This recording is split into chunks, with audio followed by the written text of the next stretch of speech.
I'm Dr. Kori Propst here with Dr. Joe Klemczewski. Welcome to the Diet Doc Life Mastery podcast. What are we talking about today, Joe? We're talking metabolic building. There you go. There you go. So last time, in a previous podcast, we discussed reverse dieting. And I think in many ways, those concepts can kind of become a bit blurred. But I know that you're going to enlighten us all and help us tease the two apart and let us know what the differences are. Yeah, the reason this topic came to mind is I've got a really good handful of clients right now that are in this phase where they've been dieting for a long time. They've met their goals, or at least they're getting close. And so we're having to talk about how we're going to transition out of their active calorie deficit.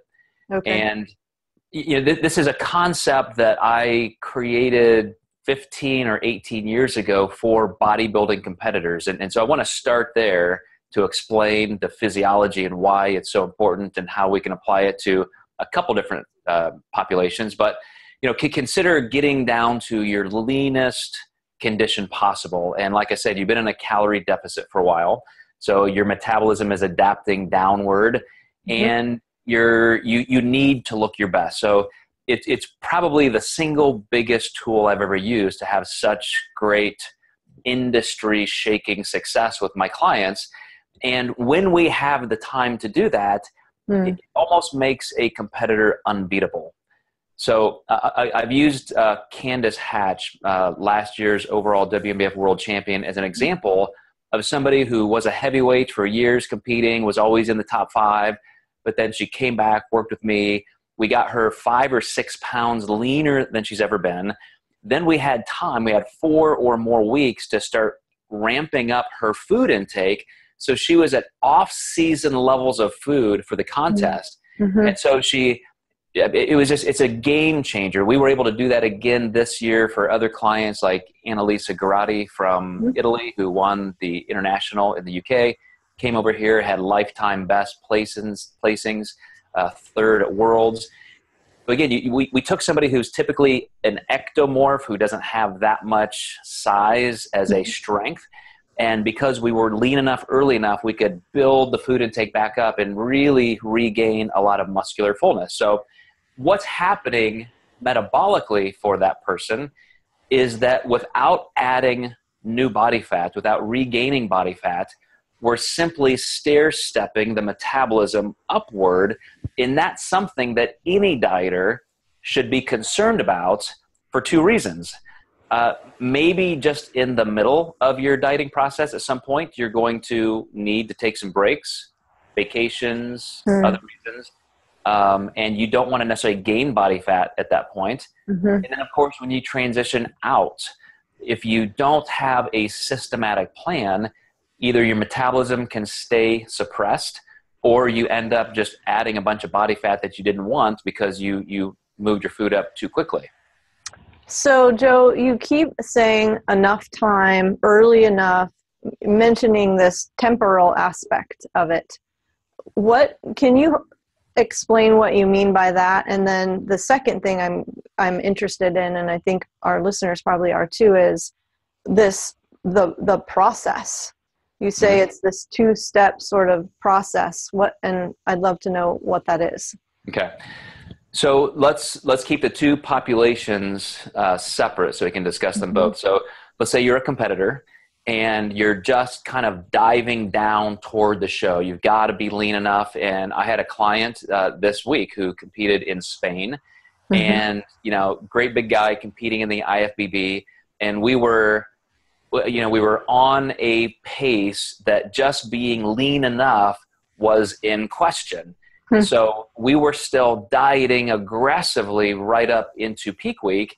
And that eliminates a chance to really be fuller, having muscle fullness that's just much better than it would be if you're not in that calorie deficit. So that's an advantage we take away. Now, go back to a person who's losing body fat just for their own health and well-being and physique transformation, and you're going to reach that point regardless. You're going to reach a point where you've been dieting and now you're at the leanest you can be. and you need to come back out. And so how you do that, which is your process question, is really important. And I think this is where people are going to, want to take a few notes. Yeah, definitely. Okay. So the first thing I would do is always make sure carbohydrates are where they need to be. Think of your dieting process. If you have been dieting for 12 weeks, 24 weeks, maybe a full year, your carbohydrates, your fat intake, your calories are going to be in a certain plane. And you have to decide, how am I now going to increase calories?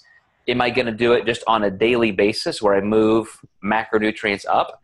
Am I going to increase a higher calorie day if I'm having some kind of a cheat meal, splurge meal, relaxed meal, anything like that? Maybe I make that a little larger, or I have 2 of them.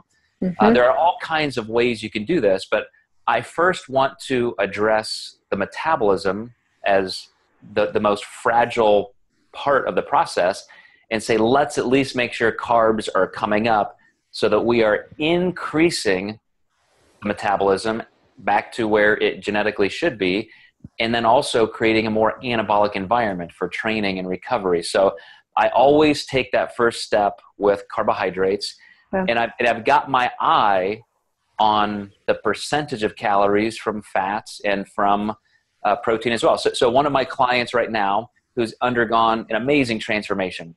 The guy is, leaner than he was even in high school as a high school wrestler. He's doing phenomenal. His abs are in. And so now we're having to make these changes. And I took carbs up, and I said, okay, now, your fat intake is still only 25% of calories, maybe a little under. So now that we've got carbs up to this level, our next move in a week or 2, we'll start addressing fat intake a little bit. But here's the key thing, even for somebody who is just an average dieter trying to live their best life, once you start this process, if you're very incremental, you actually keep losing body fat. So we raised his carbs up by 50 grams, and then another 25 grams, another 25 grams. And all of a sudden, his net average weight is still coming down almost at the exact same pace. So we are essentially increasing his metabolism back to non-adapted states without regaining any body fat. He's actually still losing. So we'll eventually get to the point where we've taken him out of a calorie deficit by 500 or 600 calories. And in that transition, he will still have lost some body fat. And so it's been a very subtle increase. And that does a lot for your body just being comfortable with your metabolic set point. So hunger, things like that are reducing. And think of a non-analytical way of addressing this. Like, you could just, I don't know what I'm doing. I'm just going to eat more food. I'm done with my diet. Where does that leave us? All the time. It happens all the time. Yeah. And I don't think that a lot of people realize the level of, I was going to say, I like the word being methodical about it. And like you said, subtle increases. We don't want to necessarily do anything extreme, or we're going to get some extreme consequences coming out of it, right? So yeah, and consider how you can even practice something like this. I have a client who's going on vacation, and he doesn't want to gain body fat, but we don't have to necessarily lose body fat on vacation. So I said, well, let's consider, your calorie intake is now going to be here for the next 10 days. That's kind of a maintenance level. So I think you can go have a lot of fun, eat some indulgent food, and still come back having not gained any body fat, right? Yeah. And that is that part of being methodical that can make this a great training ground to bring people back up to a normal level of eating without the added body fat that often comes with that. Yeah, Joe, I think there's a lot of confusion among a lot of people about how and fast, what level of increases to start with, and then just maintenance. Okay, this is great. Let's move calories up to a maintenance level. But then when we're there, then what? And maybe that's a completely different topic that we can address for another day.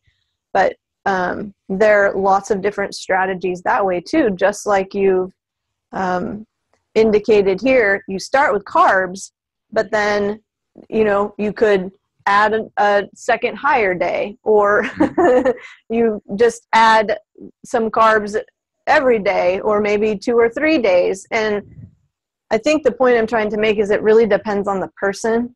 And over the period of time that you've helped this person diet, you have a really good sense of how fast their metabolism is, what their metabolisms can handle, how quickly or slowly they process food, fat, carbs, and protein.